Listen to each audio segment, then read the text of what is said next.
And we're back. Hey guys, FReverRam here for the final part to Pokemon Blue. I'm going to be starting off with Raichu. My team is now level 60, so let's begin with the first member of the Elite Four, Lorelei. Now you're just going to watch me sweep through these guys, no problem. So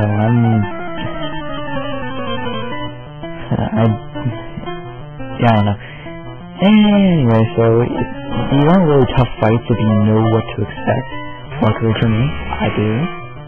And having your Pokemon at least level 50 is recommended.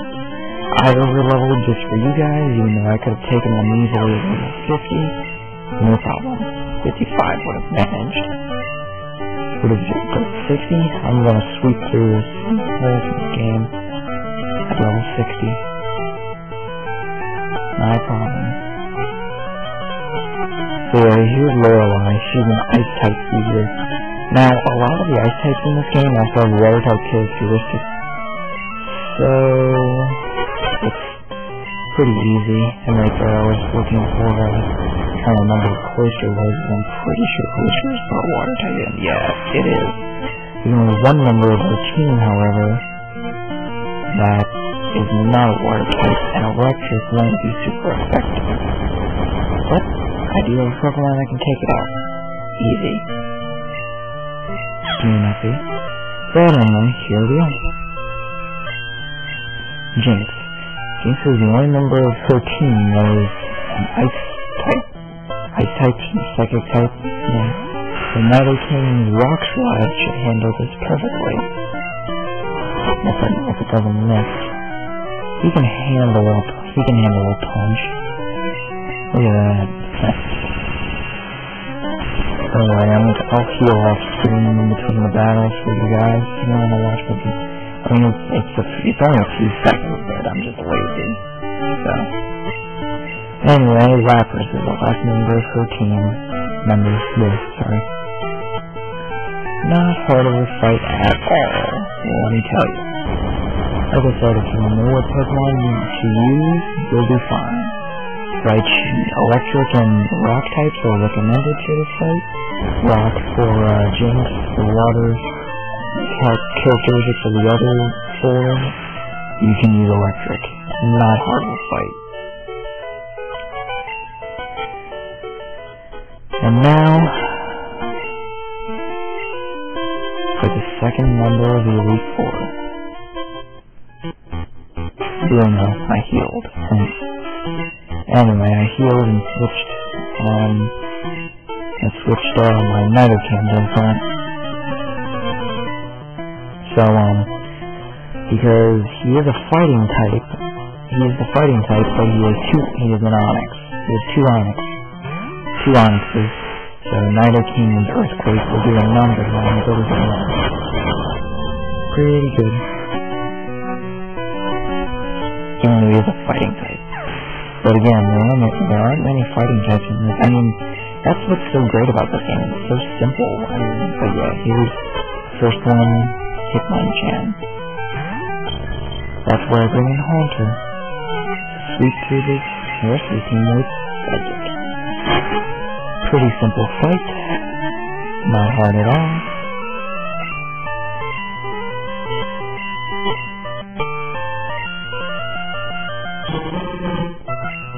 Hitmonlee is the next opponent.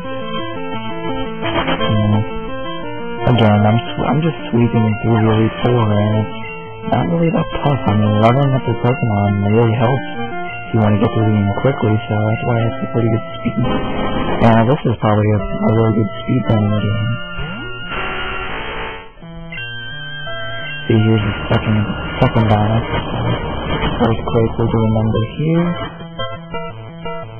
Boom.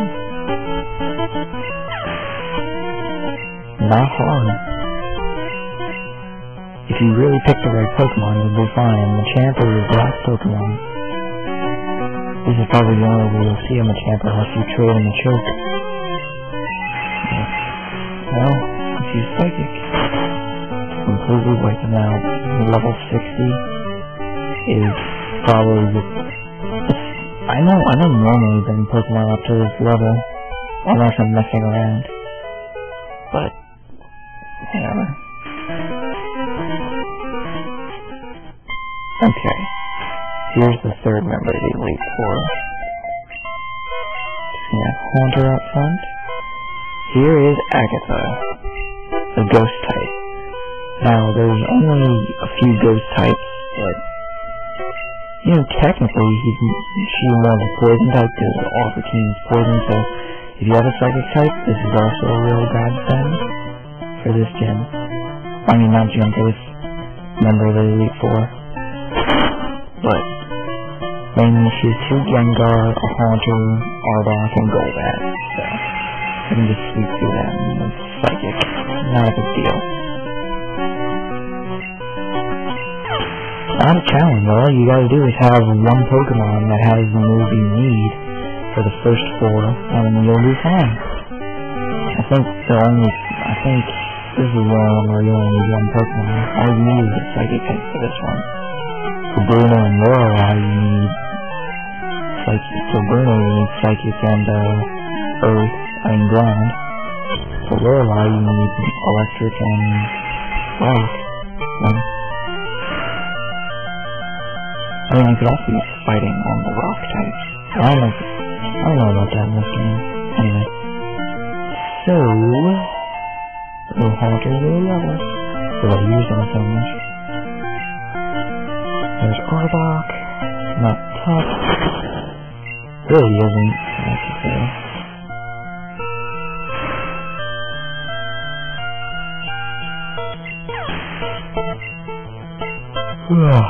Damn it.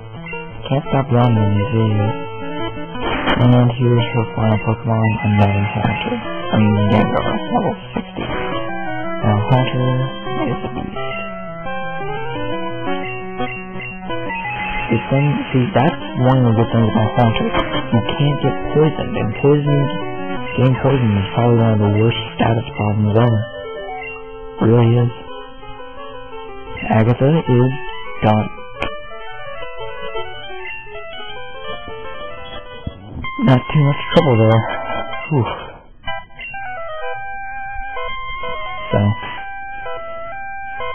So again, not hard of a fight. So here we are, for the 4th member of the Elite Four.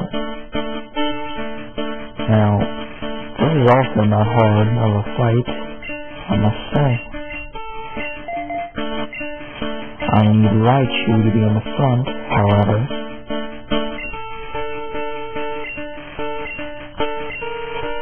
It's Lance. We all know Lance. He's also in the second one, but he's champion in the second generation. He is a Dragon-type gym leader, but there's not any, dominant Dragon types, so first he's going to start off with Gyarados. That's why it's important to have a Raichu present. Or any other electrical types, but Raichu is probably the one I picked. Even though I would still have a Pikachu. Whatever. So, here we go. Raichu level 0.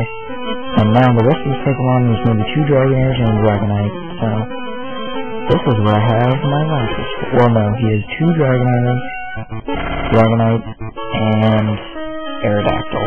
He also has an Aerodactyl, which is not a Dragon type, it's a Rock Flying. So, Lapras is a good... Lapras is really good in this fight, shut up. Because I can just blaze through these Pokemon with Ice Beam. Not a problem. Now, for Aerodactyl, I think Ice is super effective on Rock. No, Rock is super effective on Ice. It's Ground I'm thinking of. So, I'm just gonna use... Aerodactyl's fast, I'll give it that, but... No match for Surf.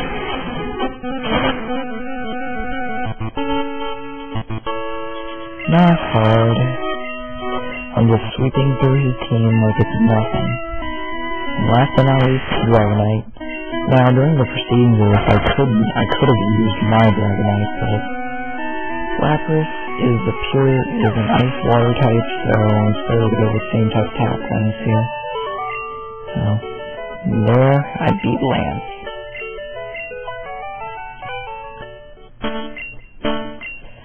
Now, that's not quite the end.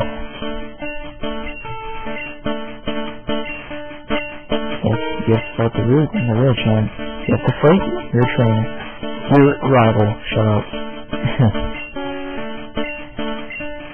Now, the funny thing, in the strategy guide, it'll tell you that he apparently beat the Elite Four before he even set foot on Victory Road, which I thought was kind of funny.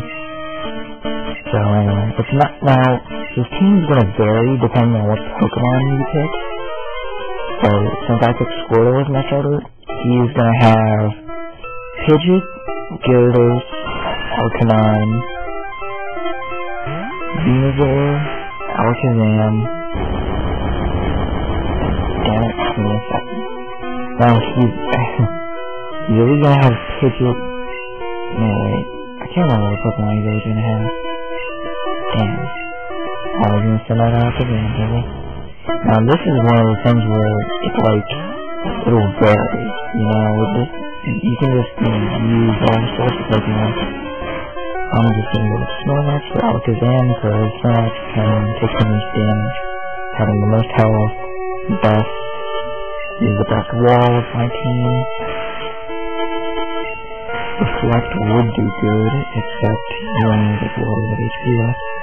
Anyway, like, his team's gonna vary. He's always gonna have a Gyarados, he's always gonna have Pidgeot. Right on, that's it, okay. But, like, half his team he's always gonna have, I believe it's gonna be Pidgeot, Gyarados, and, hang on, I can check this actually. Duh, I have the guide with me, you know.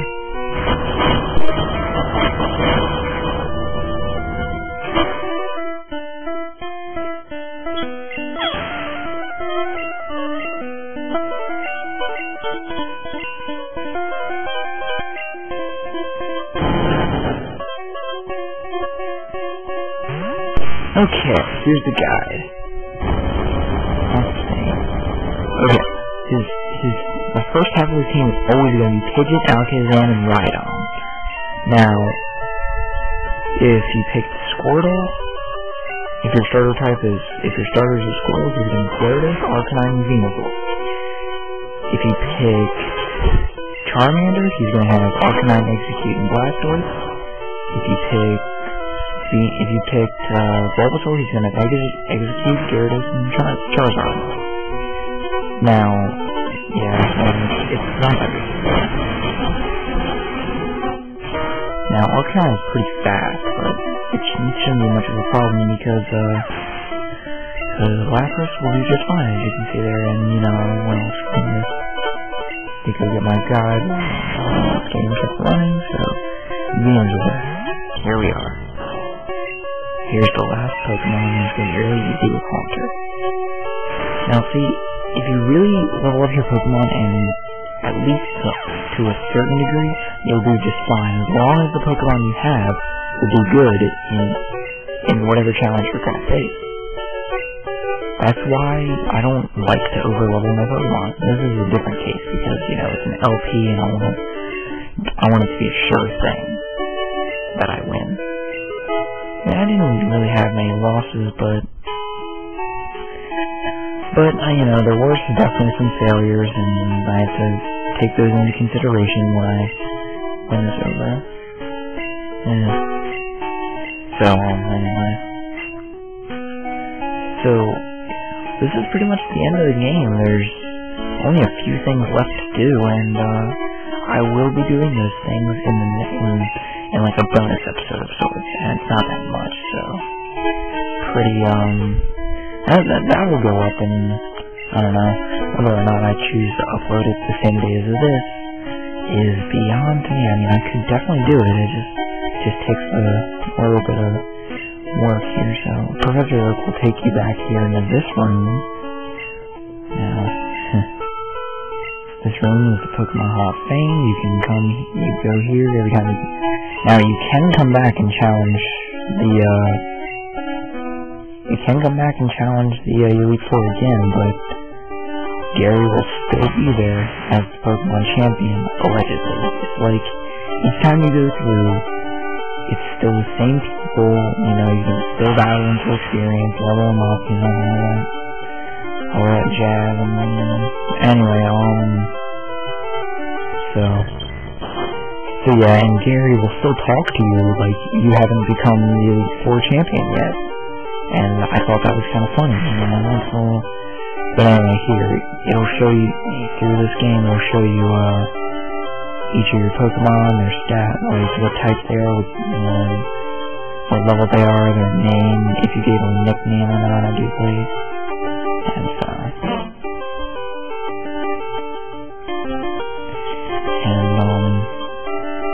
so yeah, that's pretty much the end of this game here. Then I'll show you how you played, it'll show you Pokedex, it'll show you how much money you have, your name and all that, and it'll give you a Pokedex rating. I haven't caught many Pokemon because I wanted to pick the Pokemon I like. Because in this game it bases you on how many Pokemon you caught, and starting in the 4th generation, I do believe, it'll count towards how many Pokemon you caught. I mean, how many Pokemon you've seen, and then the national dex would be on how many Pokemon you caught. I've never actually gotten a national dex in any game besides Diamond, I believe. I mean, no wait. I've gotten a national dex in Soul Silver and White, because in Soul Silver and White, they just give it to you. They don't, like, at least in Diamond, Pearl, they make you work for it. You have to see every Pokemon in the region before you get the national dex. And then you have to catch all of them, which is kind of a pain. So anyway, yeah, we'll finish with the game. Here's the credits, so I really have to say, it was really enjoyable to play this game again, because I've been playing this game since I was so young, and I like some of the game music in here, you know, it really brings back to the fact that we each have a game from one generation, and this would have to be the game I played in my generation as a kid. I mean, there were other games, but it had to come down to Pokemon Blue and Red, and it's a fantastic game, I love it, and it's the end of the video now, guys, so I will see you in the bonus episode for more Pokemon Blue. Okay, guys, later.